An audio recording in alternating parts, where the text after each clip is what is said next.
今日一早嚟咗英國嘅 Southend 機場附近，順路入咗 Holiday Inn 食個早餐。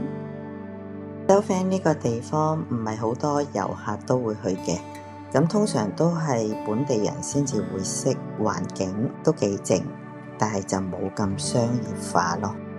呢度離機場都幾近嘅，行幾分鐘就到，環境都幾靜，都幾舒服。天氣今日都好好啊，不過都幾熱，難得可以坐喺度一個有冷氣嘅地方食個早餐，都真係幾舒服。因為你知啦，英國大部分嘅屋企係冇冷氣嘅，都幾辛苦嘅，夜晚瞓覺嘅時候。咁坐喺窗邊食個早餐，仲見到飛機喺跑道上上上落落，都幾特別啦。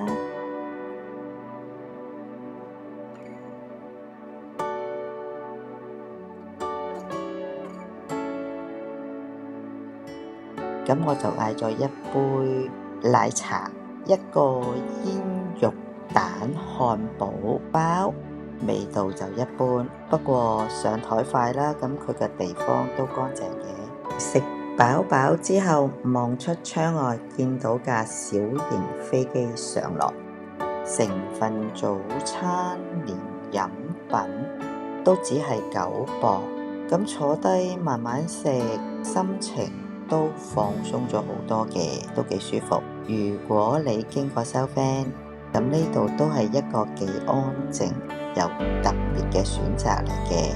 有時都唔使安排得咁多，靜靜地咁喺度食個早餐，望下飛機，嘆下冷氣，咁都幾輕鬆啊！